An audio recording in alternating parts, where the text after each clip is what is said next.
Welcome to the channel and welcome to today's run through of all the latest Manchester United news and transfer news, keeping you right up to date with everything. I'm Jamie. Before we get into it, smash a like on the video, subscribe to the channel if you're new, and let's jump straight into it. So let's go through all the latest kind of transfer talk and noise regarding Manchester United coming out in the last 24 hours. And let's kick off with the budget.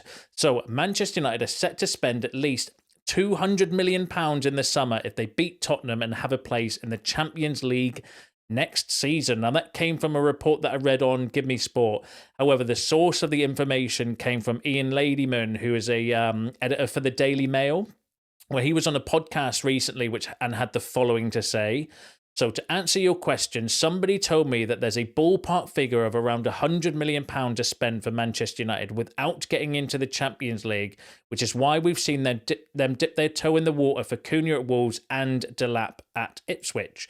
I think they feel they can do those deals without European football. That's what I was told. If they do get the Champions League, you can chuck another £100 million into that, and therefore 2 players becomes 4 or 5 players, and that's half a team. So that came from Ian Ladyman in the Daily Mail, who was on a podcast, effectively saying that, look, what we've kind of knew anyway, if you've been following and watching any previous videos, that United do have the money available to go and get Liam Delap and Matheus Cunha.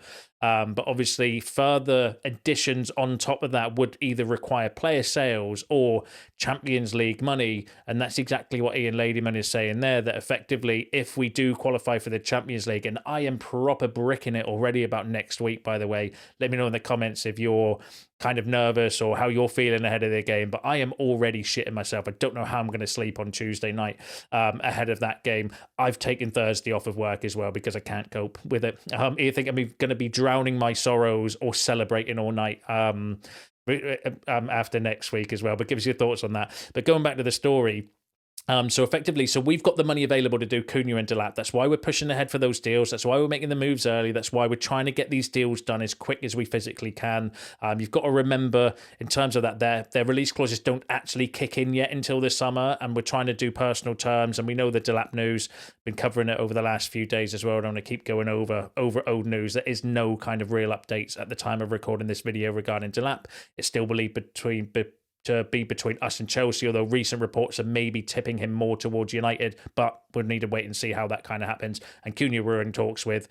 We just need to get the personal terms agreed, and like I said, none of their release clauses kicking until the summer anyway, but it's good that we're doing, at least trying to get these deals done as soon as we can. But really interesting that Ian Ladyman says, so we've got the money available to do that. However, Champions League football, another £100 million. Now, you've got to remember with the monetization as well, which doesn't necessarily mean we'll have, like, that 200 million could be spread out over a lot of players.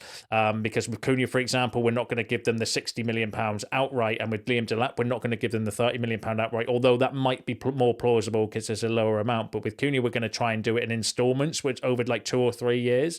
So effectively, if we've got £100 million and you're taking 20 of that, let's say, for this year for Cunha, just to keep the massive, that still means you can potentially go and get a few more players this summer, is the way I was kind of reading that report. But then obviously Champions League money means that we could go into the transfer market as well. But for me personally, I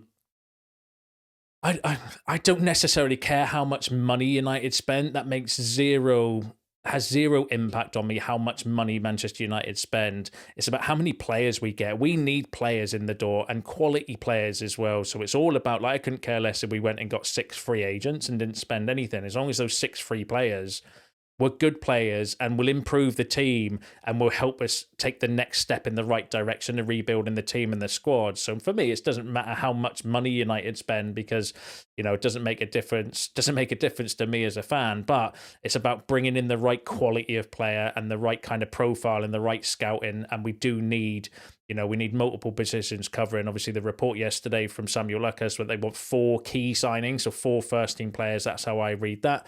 I think we need more than that as well. But again, it just depends on who we're going for, their cost and stuff as well. But obviously, going in the Champions League does mean we're going to have a little bit more money to spend as well. It's just, who will we spend it on? How will we spend it? They're the kind of question marks I would say regarding that. But give us your thoughts on the budget in the comments below. I kind of found it interesting because we've definitely got the money according to that available for 100 million is still, you know, decent enough to go out and get a decent summer transfer window anyway, I think, especially if you add into the likes of sales from Anthony, Sancho, Rashford, Malacia, Ericsson go in, Lindelof go in, all the kind of wages that frees up as well. So I do think we've got a bit of a budget and a kitty available. It's better than last year. Last season we were being told United have got 40 million to spend, which ended up being a total load of bullshit, didn't it? So we'll just have to kind of wait and see. But yeah, obviously we do get Champions League, then it's going to increase the budget. But right, so Manchester United have made advances on Ipswich Town's Liam Delap and Bournemouth's Antoine Semenyo, although the possibility of both arriving in the summer may swing on Europa League victory and sales. The Old Trafford hierarchy have also been speaking to Italian clubs about potentially selling both Joshua Zirkzee and Rasmus Hojlund. Now, that came from Miguel Delaney from The Independent, who's actually a good source of information, not a bullshit merchant as well. So that's really interesting on multiple levels. Let's break it down. So Liam Delap and Semenyo, although Semenyo would depend on Champions League money. Obviously, we've just spoken about the £200 million budget. That may be, plausible. If we get that increase in budget, maybe we do then go for Cunha, Delap and Semenyo, which I think would be insane, and definitely an improvement. Someone mentioned actually, and this is a good point, does Semenyo not play more off the left though, and that's where Cunha plays? So it'd be interesting if we're going for two kind of left-sided number 10s, but I'm not in charge of the recruitment and the scouting and stuff. But I do think Semenyo can play in multiple different areas. Or Mbumo, we were linked with Mbumo recently as well. I know some of you like Mbumo from the comments on previous videos as well, which is a great shout. I like Mbumo as well. I like both. I think both are good players. Personally, I would choose Mbumo over out of the kind of two. As well, but then also that United is speaking to Italian clubs about Joshua Zirkzee and Rasmus Hojlund. But that's really interesting that not Rasmus Hojlund. I think we would look to sell him anyway, but Joshua Zirkzee on the kind of chopping list as well. What give us your thoughts on that in the comments below? And then on Semenyo. So a move for Semenyo would be more dependent on Champions League qualification and sales. Like Cunha, Semenyo would cost around £60 million, and Bournemouth are open to do a deal as part of their new model that allows players to leave if they perform well and command big fees. So again, that was Miguel Delaney's piece in The Independent, suggesting that if we do get Champions League, then maybe Semenyo is one of the options. Obviously, we know we've been linked with like Mbumo, Xavi Simons, players like this as well. Ryan Cherki, there's an update on him I'm going to run through in a bit as well. These sort of players, so it is believed that United do really want to strengthen the attack. And if we're going for Delap and Cunha, and then one of either Semenyo, Mbumo, Xavi Simons, Ryan Cherki, Mastantuono as well, can't be ruled out. He's been a player we've been linked with for a while as well. So one of these kind of players potentially. So I do think that maybe they are looking at three forwards, but that would maybe be dependent on Champions League or player sales, as Miguel Delaney said. And then on Joshua Zirkzee and Hojlund, he said both Zirkzee and Hojlund are on the market, with United understood to be engaged with multiple clubs on the latter. Discussions with Juventus have so far gone furthest on the Danish striker, although Inter have considered a loan for Zirkzee. So again, Miguel Delaney, who is a good source, saying that the commenting on the reports of Hojlund going to Juventus. I brought you that before, like a few days ago, I think it was. But also potentially Zirkzee to Inter on loan. How do we feel about that? I'm not sure if loaning Zirkzee, if it's a loan with an obligation to buy, then maybe, gives us something for next season as well. But I suppose it all depends on how Ruben Amorim sees Zirkzee and whether he sees him fit in. Like, I like Zirkzee. I think he's massively turned his career around at United. And I actually miss watching him with the performances from some of the other players on the pitch, because I do think he's got quality and nice skills and touches and a little bit of touch of class around him as well. But let's be real, he's hardly like breaking goal scoring records for Premier League or anything. He's been good, but I wouldn't say anything more than that. And I do like him, and I massively hold my hands up for how he's turned his United career around as well. But maybe Amorim's like, I can't fit him in my system because I don't see him as a striker and I don't see him as a number 10. So therefore, what's the point in keeping him around? Loan him out, see if he can get an option or an obligation to buy, or potentially sell him. Maybe they're kind of thinking about that. We'll have to keep an eye on that one. Give us your thoughts on what you think about Zirkzee, though, in the comments below. It'll be interesting to hear your opinions on that. Would you keep him, loan him, sell him? Give us your shouts. Give us your shouts below. Now, keeping with Zirkzee, Corella della Sport said a similar thing though as well. Joshua Zirkzee is a summer transfer target for Inter Milan, and they will try to sign him during the summer. So again, more noise. One from Miguel Delaney, who I think is a good source. Corella della Sport, decent, but more Italian. They were saying the same things about Zirkzee in January, and pretty much just effectively since we signed him, about him going back to Italy as well. But that's maybe one to pay attention to and keep an eye on. And like I said, with Zirkzee, I like him, I rate him, I wouldn't want to sell him. But if he doesn't fit, where's his position in the team? If you're going to get a striker, Cunha, Semenyo, where does he kind of fit within that? Because I don't think he's better than those. And I don't necessarily see him as an out-and-out number 9 as well. But I would be rotate up. For me, I think he would be a backup striker or a backup 10 if you get all those kind of signings in as well. And does he want to be a backup? Who knows? And does Amorim rate him? Who knows? So we'll have to kind of keep an eye on that one. But give us your shouts below. Now, another player for the attacking position we've been linked with, quite regularly is Ryan Cherki. So the agents of Lyon star Ryan Cherki have approached top Premier League clubs such as Liverpool and Manchester United over potentially signing the Frenchman this summer. Sources close to the situation have informed Court Offside that Cherki is also on the radar for other top clubs such as Manchester City, Tottenham, Newcastle, Bayern Munich and Paris Saint-Germain. Court Offside understands the Red Devils are now tempted to try to move for Cherki, who clearly looks like he'd be a major upgrade on loaned out flops and misfits Marcus Rashford and Anthony. So Court Offside suggesting that United, along with many other teams as well, if we go back, Liverpool, City, Tottenham, Newcastle, Bayern Munich, Paris Saint-Germain as well, all kind of keen on Ryan Cherki. So he's going to have his pick of places to go if this report is to be believed, but also saying United may be tempted to try to make a move for Cherki, whether we would go for, whether that's, possible. He is a name that's linked with us as well. I'm not quite sure about the credibility though. The Court Offside have got some decent sources and some not decent sources, and this came from one of their medium ones. So I would want to see a bit more credibility. It felt a little bit to me reading this, and let me know what you think about this. It felt like clickbait, just putting Man United's name in a piece that has multiple other teams in as well to try and generate. It felt like a clickbait article to me. But on the flip side, Ryan Cherki is one that we have had interest in the past and have had kind of links with before as well. I like Ryan Cherki. I think he'd be a good option as well. But again, I think most of the forwards were linked with improve our attack, because our attack is terrible, the worst in Premier League history. This is the worst attack I've seen in my lifetime. So I think any player that we're linked with would improve it. But yeah, give us your thoughts and opinions on that in the comments below.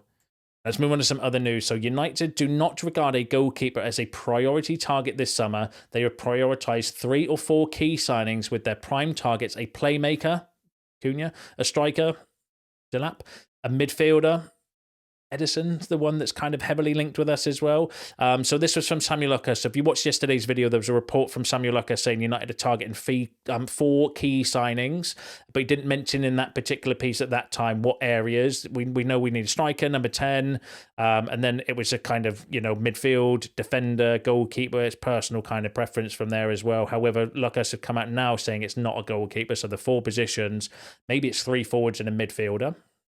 Maybe that's what we're looking for, because if you go off the other reports, Semenyo, Cunha, Delap, and then Edison, for example, there's the 4 names that we've been more linked with over recent times. Obviously, we're linked with a lot of players, right? There's a lot of bullshit that goes on around United and a lot of kind of clickbait and stuff. But just to pull 4 off the top of my head that have been, over the last couple of days we've been covering on here. So maybe they're not looking at a goalkeeper as a priority position.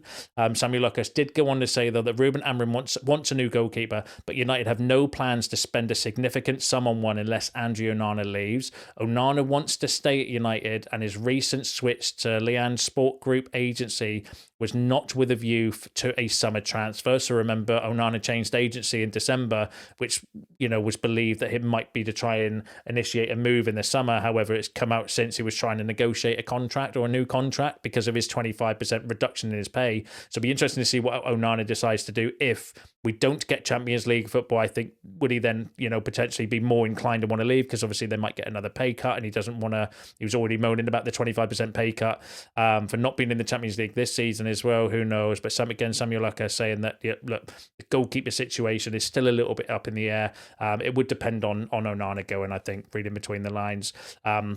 And then he also said that senior figures at United remain supportive of Andrea Onana and hope he can regain the form of the first 3 months of the season. There is an acceptance his form has spiralled since he was beaten by Gibbs White on December the 7th. So yeah, we're going to need to keep an eye on the goalkeeper situation. I think a lot of it hinges on Onana. If Onana's sold and we get that money, which would need to be to the Saudi Pro League because of the book value for him, we need about 30 million. I think it's 26 million or something like that. Between 26 and 30 million anyway, we need to for Andrea Onana.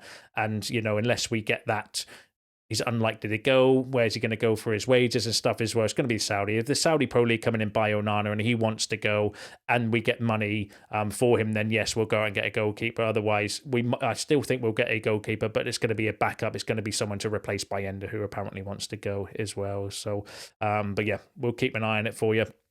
Give us your thoughts and feelings on that below. Let's quickly run through the rest of the news. So Real Madrid are now working to sign Alvaro Fernandez. He has a €50 million release clause at Benfica, but United retain an €18 million buy option that expires on December the 31st. Madrid's biggest concern for the deal is United, but the player has made it clear he does not want to return to England. And that came from Marcus suggesting that Madrid are interested in Alvaro Carreras or Fernandez. It's Carreras, I think he goes by now. But they're concerned by United with our buyback option. Apparently United are not going to do that, but we do have a sell-on clause with him anyway, so we could be in line to make some money off of Alvaro one way or the other, whether we bring him back for 18 million euros or if he is sold to Real Madrid, we've got a 50% sell-on clause of the profit that they would make on that as well. So, but that's an interesting one to kind of pay attention to. Give us your thoughts on that in the comments below. And then there's been a bit of mixed noise regarding Garnacho. So Chelsea remained admirers of Alejandro Garnacho. Now, that came from a journalist in the BBC saying that Chelsea are interested in Garnacho. But then Court Offside have said that Chelsea are understood to have cooled their interest in Manchester United winger Alejandro Garnacho as they instead make Borussia Dortmund's Jamie Gittins their top target. It is believed Chelsea do want a left-footed right winger. We know there was interest in him in Garnacho in January. Whether they're going to come back in for him or not, we're just going to have to wait and see, because the Garnacho one is, you know, it's a toss of a coin. We might sell him if we get an offer. We might not. We might keep him as well. So it's kind of, you know, a lot of that news is just recycling itself, and it's a case of who do you believe there as well. Personally, I would tip more towards the first one from the BBC than the second one, because the source of it is a little bit more reliable, I would say personally, but that's my thoughts. You can share yours, as I'm sure you will, in the comments below. Don't forget to smash a like on the video on your way up. Subscribe to the channel if you are new. See you in the next one.